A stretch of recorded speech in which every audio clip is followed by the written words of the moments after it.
Welcome back to Impressions. Now I have Professor Haladino with me. How are you? I'm fine. How are you? Fine. Thanks for asking. So you're a Spanish teacher here at Ferris? Yes, this is my 13th year now at Ferris. I teach all levels of Spanish, as well as some culture courses. I teach a course on Mexican culture and Latin American culture. Okay. Can you give us a little background, a little personal background about yourself? Well, yes, I've been teaching now for 27 years, and most of those here in the States. I did teach for 10 years in the State University of Mexico, and that was in the School of Tourism. I have been pursuing studies as well. I got my doctorate just 2 years ago at Michigan State University. Have a family here, wife who's Mexican, and 2 kids who are both Mexican and American. Can you give us a little information about the Fulbright Teaching Research Grant that you received? Yes, last year I was advised that I had received a Fulbright for the 96-97 school year. Okay. It was pushed off due to budgetary problems, but essentially a Fulbright is an award given to approximately 1,600 scholars every year for foreign scholars to come to the United States to teach and do research here, and for U.S. scholars to go abroad. Okay. Do you know of any other professors who received the same grant? Yes, in fact, in our department, we've had quite a few in the Department of Languages and Literature, and I have to consult my list because I didn't want to forget anybody. Okay. Bob Ferguson went to Greece, Elaine McCullough to Russia, Phil Middleton had several stints in Africa, and is currently in his 2nd year in Romania. Andrew Kantar went to Norway. Christine von der Haar is currently in Hungary, serving a 1-semester sabbatical. And John Jablonski was a cultural attaché for the U.S. Embassy, and he handled Fulbrighters in Hungary. Oh, really? Can you please tell us a little bit about Paraguay? Paraguay is a very interesting country, mostly because we know so little about it. Paraguay is landlocked. It's towards the center of the southern cone of South America. It lived under a military dictatorship for 39 years, and during that time we knew very little about it. 1989, there was a military overthrow of that government. They are now a democracy.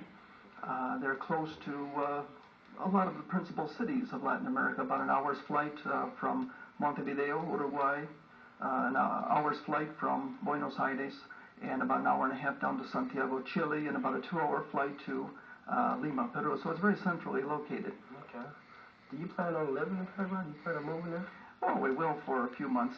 My appointment is a 4-month appointment. It's for 1 semester, and it's at the Universidad Católica in Asunción. Asunción is the capital of Paraguay. So we'll be there for about 4 months. Okay. We hear that you're going to other countries besides Paraguay. Can you tell us a little bit about the trip? Fortunately, I just found out that I received a sabbatical. Wow. And I'm hopeful that I'll be able to continue research that I'm doing on Paraguayan poets. Many of the poets of Paraguay became exiled in the 1960s and 70s and stayed abroad. And what I want to do is interview poets in Paraguay and abroad also. I want to be able to interview them in Buenos Aires and Santiago, Chile. So I do plan to go on to Montevideo, Buenos Aires, Santiago, Lima, and perhaps Quito, Ecuador also. Okay. We understand Peru has some importance for you. Can you tell us a little about your experience there? Oh, sure. Peru is one of my favorite countries in the world. I was there from 1967 to 1969 as a Peace Corps volunteer. I worked in agriculture in the high Andes. This is in the Altiplano, which is the high plateau of Peru, at about 3,500 meters elevation. That's about 13,500 feet. And I worked principally in potato production and reforestation projects. Can you tell us a little bit about these slides we're seeing? Sure. Yeah, this would be a very typical scene of several of the areas that I lived in. This one is in a mountain above the village I lived in. And there you can see that the land is it's very rough terrain. It's very difficult to farm in conditions like that. This is a town called Combapata, where I lived for a full year. And there are also very interesting aspects. You see a lot of the Incan ruins that have survived hundreds of years of tremors and earthquakes.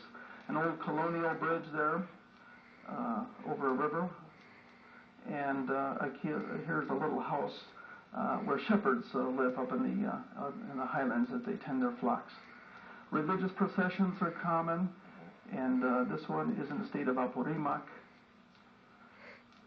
Children everywhere, even though these are very, very poor children, they're happy. They're happy kids, like they tend to be in a lot of places in the world. Another religious procession. Were these slides taken yourself? Did you take Yes, them yourself? I took all of these slides with a very rustic camera at that. These are several women here, and a cattle fair, and you see the very traditional clothing. Even though these were taken 30 years ago, conditions have not changed appreciably. You'll still see the indigenous people of Peru dressing pretty much like these. This is for a festival.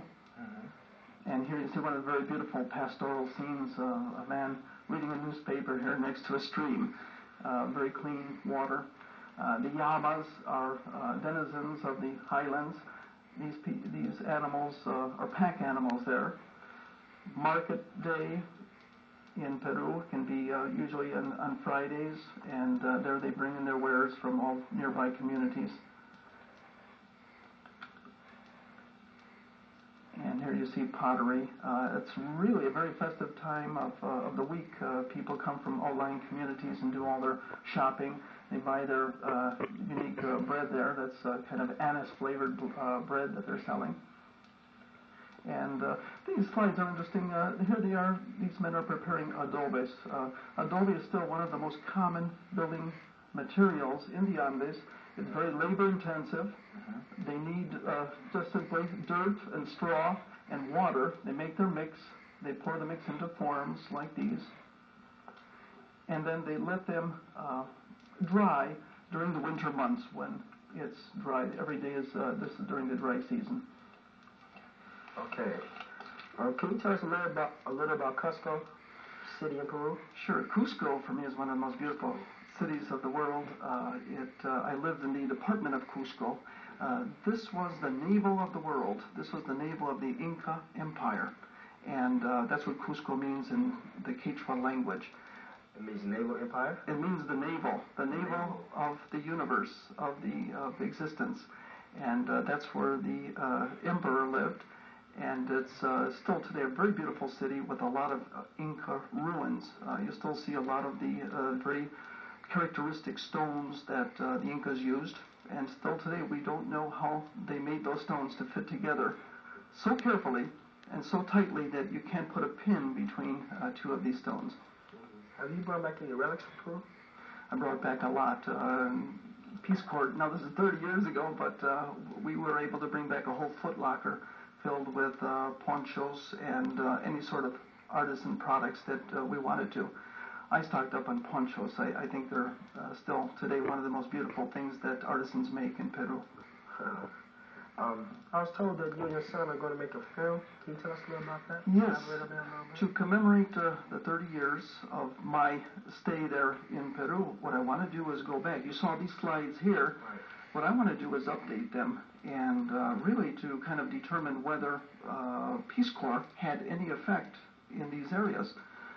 For example, I had 2 pilot projects for reforestation in that area. We planted some 80,000 eucalyptus trees. And because they were pilot projects, we wanted to see if this idea was going to catch on in other places in that area to prevent erosion of their hillsides. And so I want to go back and update everything with a video production. My son is in TV production and film in Chicago, and so he's going to be my cameraman and do all of these shots for us. So he's in television in Chicago. What school is he to? He goes to Columbia College. Columbia College. Yes. Do you have any plans for publication and video production? Well, yes. In fact, we are getting in touch with the Peace Corps now and with several film companies, videotape companies, to see if they would be interested in marketing this. In addition, we plan to do a lot of interviews of poets throughout Latin America. So every time we arrive at a capital city, we'll get in touch with poets and authors and interview them in Spanish. And we hope that this project will take off. Okay, so far you just have you and your son. Do you have anybody else in mind? No, we'll be the entire film producing crew there. How long is it before your son is done? He's close to finishing now. He has about another semester to go. So do you have a date set in which you're going to go ahead and start getting everything ready? Yes. Well, yes and no. Ostensibly, this is to take place at the end of May, but perhaps it won't be until June. I'm still waiting for them to give us word down there from Paraguay. Okay. And once we find out, we have to make all the logistics, and the move down there is going to be formidable. Okay. Do you know what application you expect for your sabbatical to have for your Ferris State students? What experience you have for your Ferris I hope State students? so. I hope it will have a lot of application. The kinds of courses that we teach depend a lot on introducing culture. Culture is an integral part of the language courses we teach. You cannot teach a language in isolation. It always has to be in relation to the culture in which that language is used. And so what we're trying to do is use personal videos, in this case, in my classrooms, so that when I interview authors or when I interview people in the street, and we plan to do interviews not unlike this one that you're doing right now, then I plan to have all of these adapted for classroom use. Okay. And I don't know about subtitles, but I think the rest will be very good. And so my students can get used to listening to the different accents of different peoples around Latin America. And I think that's what will make it especially interesting. And the fact that they see me in that context, I think, is good, too. As opposed to somebody who is just narrating, and some impersonal narrator who does it professionally. Right. That they'll see that there's a human touch and a human contact. Someone they know. Yes. Okay.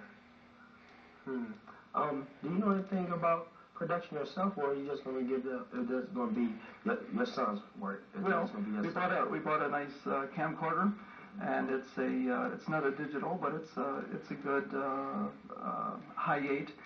And we hope that we'll have enough know-how to make it go. Well, I hope it works. Thank you very much, James. Thanks for being on the show. It's been good being here.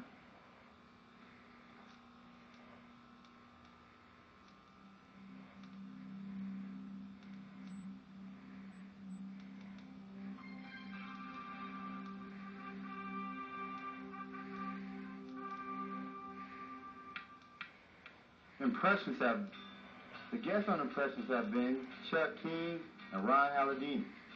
Your host has been James Lindsay. Impressions has been produced by Tim McGee. Impressions has originated in the television studio of the College of Education on the campus of Ferris State University.